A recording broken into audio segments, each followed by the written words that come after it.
I have to admit, I was a bit skeptical going into this movie. Because while, yes, it is in the Harry Potter universe, which I absolutely love, it is a totally different story. It's also J.K. Rowling's first screenplay, and while I love her as a writer and an author, I think she's fantastic.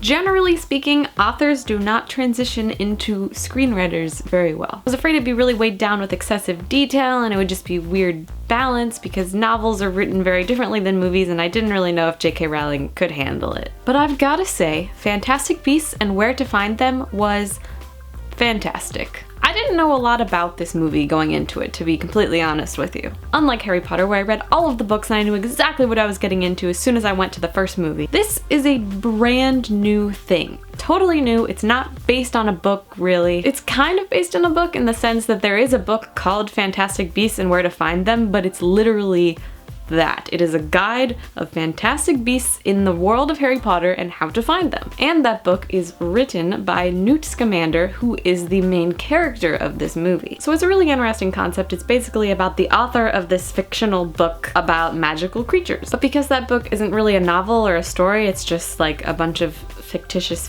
facts. I didn't know anything about the plot of this movie, nothing. The trailers didn't even really give that much away. The story, however, is totally a J.K. Rowling story. It's so magical and colorful and the attention to detail and creativity is mind-blowing. The creatures that she invented are all so interesting and cute and I want all of them as pets. Especially this one. I need this one in my life, please. It's just as whimsical and fun as it is dark and scary, which I love. And while some moments are really happy and inspiring, some moments are freaking heartbreaking. Why you gotta hit me in the feels, J.K. Rowling? Why you gotta do this to me? I swear I'm tricked into J.K. Rowling stuff all the time because I'm just like, oh, J.K. Rowling, I love you, and then just right in the feels.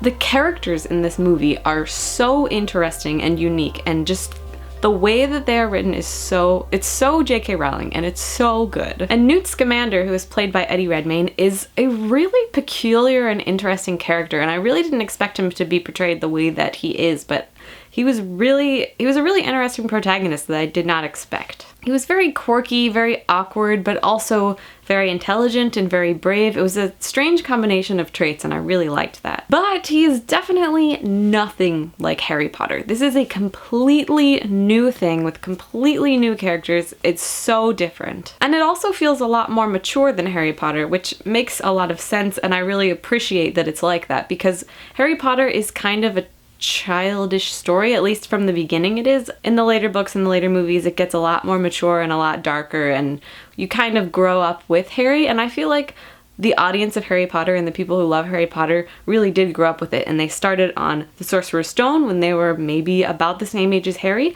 and they literally grew up with him. I know that's what I did and it was amazing. But because of that, now all the Harry Potter fans are older and they don't really want to watch a kids movie anymore. So this movie, it's made for them. It's made for the fans of Harry Potter who are all grown up and a little bit more mature. Maybe we're not that much more mature. But it's a lot darker. It's really dark. This movie's really dark. I will say though that I have a little bit of beef with just the way things were executed. I think Newt Scamander is a really cool character. He's really interesting, really peculiar. But as the main protagonist, there's something a little bit off for me. Harry Potter is such a strong character because he's like us. He's basically a muggle, at least from the beginning. He was raised as a muggle. He doesn't know anything about the wizarding world and it's just kind of thrown at him and he's just tossed into this brand new world. He has no idea what's going on. Everything is being showed to him for the first time and it's the same experience for us as viewers because we're also seeing everything for the first time. So it's like, oh, Harry Potter, you're so relatable. You're just like me and I can totally get into this movie. But Newt Scamander is nothing like Harry Potter. He's already very, very into the wizarding world. He's not a muggle at all. He's incredibly weird and he does really weird things and there's just nothing relatable about him at all.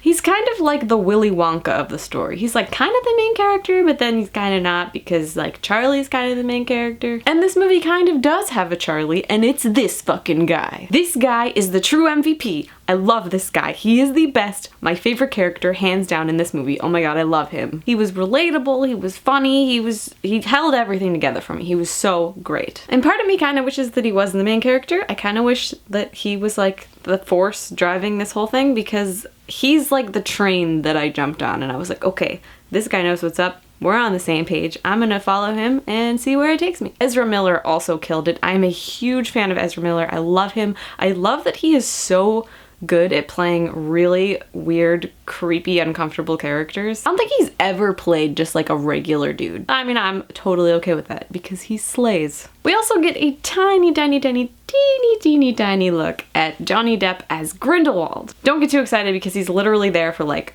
5 seconds. It was mostly just like a setup to get people hyped and be like, ah, Johnny Depp's gonna be in the next 4 movies or whatever. I will say though that he looked great as Grindelwald. Like, exactly how I would picture Grindelwald looking, that's it. I am so hyped to see him in the coming movies. Grindelwald is my shit. I do have to say that I was a little bit surprised with the production quality of this movie. I mean, considering the fact that Harry Potter is like one of the biggest franchises in the world and they have made so much money, the production quality on this movie was not very good. There was a lot of green screening, like way too much green screening. Pretty much all of New York City in the 20s was just like, part of it was a very tiny set and then behind it was very obviously green screen New York City. And like, I get that you're not gonna build an entire New York City from the 1920s, but like, come on. Some of the creatures didn't really look that good either. Like, the CG was just like, it wasn't Harry Potter quality, and I don't understand why. However, overall, I really, really, really did enjoy this movie. I loved it. I had a great time from beginning to end.